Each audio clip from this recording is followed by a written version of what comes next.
عليكم يا رب تكونوا بخير. انا هنا النهارده في شقه شيماء جمال. الشقه دي بتاعت شيماء جمال اللي اتجوزت فيها اول مره. ده باب الشقه. حلو الكلام. بندخل هنا كده الشقه اهي. ده البوفيه بتاع السفره بتاعتها اهو. صور مامتها لان طبعا زي ما انتم عارفين ام العالميه شيماء جمال موجوده في الشقه اهي، ولكن دي شقه شيماء جمال الزوجه اللي اتجوزت فيها زواج الاولاني والد بنتها جنى. ده طبعا النيش اهو. دي السفره.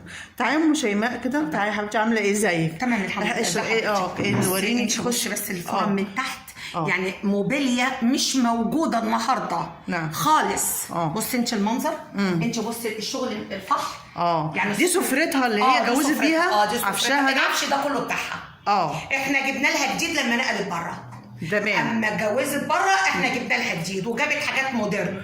عندها الستيل وعندها المودرن. يعني دي الحاجات بقى لها يمكن 16 سنه ولا اكتر؟ اكتر من 16. هقول لك حلوه بس حاجه جميله بصراحه. هي بصي انت بصي وده التحف بتاعتها دي تحف. دي تحف. التحف بتاع دي شقتها يا جماعه. دي الشقه اللي كانت عايشه فيها في اول زواج.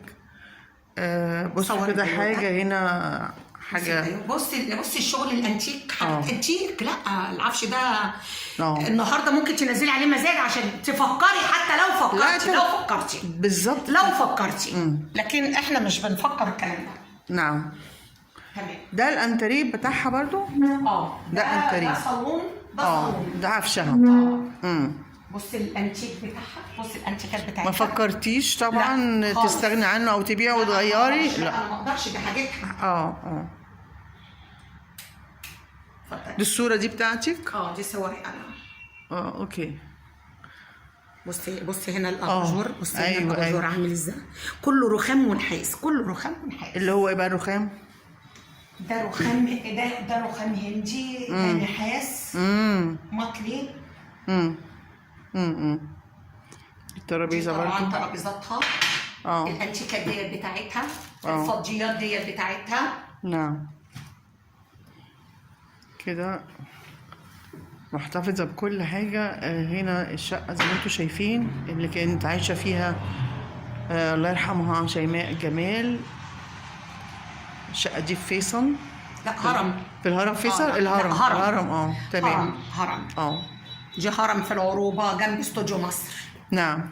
جنب امام استوديو مصر. كنت بتقولي لي قبل ما نسجل ان الصاله ما كانتش كبيره كده، صح؟ ايوه الريسبشن ما كانش كبير. وسعتي كده. دي كانت غرفه بحمام ماستر. فانا دي هديناها لما جت تتجوز. نعم. علشان العريس قبلها 3 غرف. وانا كمامتها جوزتها بالثلاثه التانيين. يعني انا 3 غرف والعريس كان 3 غرف. نعم. انت بصي هي دخلت عند الكرسي ده النهارده. دخلت عروسه هنا يا جماعه. وهي بس الفورمه اللي تحت الاساسيه ديت لان هي ده الشغل كله. بصي في السفره حاجات مفحره. بصي المنظر. بصي من تحت عامله ازاي. ايوه باينه. النهارده السفره دي تعدي لها 200,000 جنيه. ولو لقيتش مضلها انا الصنايعي هياخد في ديت وقت. السفره دي عشان يعملها ولا سنه. طب والحاجات الحلوه الكاسات الحلوه دي بتاعتها ولا؟ كلها حاجتها. الكاسات الحلوه دي بص ما فيش منها دلوقتي. لا ما فيش. اهي. تعالي افتح لك. بصوا يا جماعه ده النيش بتاعها. كل تفاصيله اهو. حاجه مرصوصه تمام التمام كانها عروسه لسه زي ما هي. والله زي ما هي. اهي شوفي. بص النيش. الكاسين دول. ايوه. هي كانت هي وتامر وهي عروسه. ايوه. الفندق حط لهم العصاير بتاعتهم حلو قوي. ايوه ده الطقم اللي هي شربت فيه. وده ده طقم الكاسات. 2 كاسات بصوا كده. وهنا برضو اطقم صيني وطقم شاي اهو. شوفي كل الحاجات دي وهي عروسه. بصي ده اسبوع جنى. بصي كنا بنفرق ايه في اسبوع جنى حبيبتي. بصي التحف. ما شاء الله. بصي الانتيكات. ايوه. ده مصحف فضه. ايوه. كنا كل اسره بنديهم واحد. ادي اسبوع جنى كان في الشقه دي ولا؟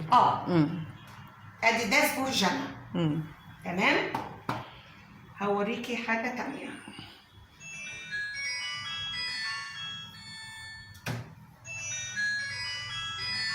ادي والله اول قرية فتحة شيماء كان مقدم لها دي مع خاتم. الله، اجمل حاجه ان انت بتحتفظي بالحاجات. ما انا ما عنديش الا شيماء. يعني يعني ما مش بترميها او كده ولا حد يحطها. لا جميله. تمام. ايوه كان جايبها بالخاتم بتاعها مقدمه لها في قرية الفاتحه. ايوه كان في قرية فتحة شيماء. انت عمرك شفتي الشوكولاته بتتعمل كده؟ شيك قوي، ظريفه قوي. ايه رايك؟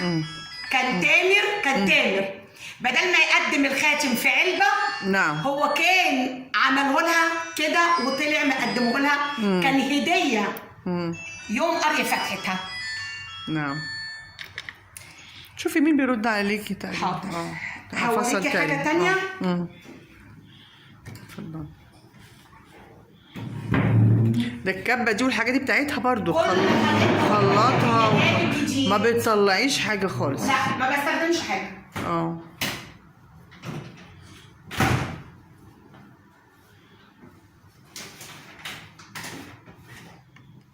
ورحمة شيماء كاتب كتابها كان في مشيخة الأزهر. ادي عروسة وعريس، وكان جوه حاطين حرف ذهب لشيماء، اسم شيماء، كنا بنوزعه يوم كاتب كتابها. اللي احمد رجب بيقول لي بالصراحه انت ما ربيتهاش لا انت ولا ابوها. مين اللي كلف التكلفه دي؟ ما كانتش لسه دخلت اعلام. كان لسه لا كانت دخلت صحافه ولا دخلت اعلام لسه. كانت بتتعلم بعد الثانويه. كانت بتتعلم وجوزناها. دي اهي حتى هي عروسه وعريس جوه. ايوه. شوفي بقى الشريطه، كنت هوريها لك. الشريطه مكتوب كاتب يعني التاريخ بتاع كاتب الكتاب جوه. اهي جميله. كنا بنوزع دي في مشيخة الازهر اللي جه حضر كاتب كتاب. نعم. يعني دول بتوع دخلتها العصاير اللي بيحطها الاوتيل. الاوتيل طبعا هيحط اي كاسات، مش كده؟ نعم. طبعا شيماء مش هتشرب في اي كاسات. خدتهم معاها. لا انا اللي خدتهم بعلبتهم. دي كان تامر وهو بيقرا الفاتحه واول مره يخش بيتنا بعد الاتفاق جاب لها خاتم كبير هديه. نعم. كان حاطه في دي. لكن ما بتستخدميش الحاجات دي كده خالص؟ لا انا عندي مطبخي جوه مليان. فدي قلتي لا ما حدش بيستخدمها، حطها ديكور كده. بزازات جنى. والله ايه رايك لا تخشي هنا الحته دي تصور بزازات جنى.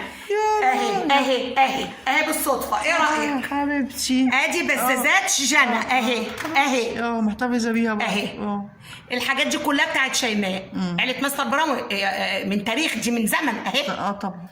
ادي دي حاجه شيماء برضو هي اللي سابتها لانها جبنا جديد. جابت جديد بقى الحاجات اللي ما بتلزقش، الحاجات اللي مش عارفه ايه. اهي سابت كل حاجه. اتفضلي. شقتها الاولى طبعا. استني بقى. دي ايه بامانه؟ كوبايه اللي شربت فيها خلاص. البزازه. اللي عايز يسالني على حاجه لو من 50 سنه عندي. ما تعيطيش بقى، مش كل شويه نقعد نعيط كده. ما نعيط يعني. ادي حاجه جنى. ده حقيقي. ربنا يصبرك. ماشي حبيبتي، ربنا يصبرك. جماعه عشان بس دي زي ما انا قلت اصور. انا كنت نازله فقلنا نصور السفره وعفشها من شقه شيماء جمال.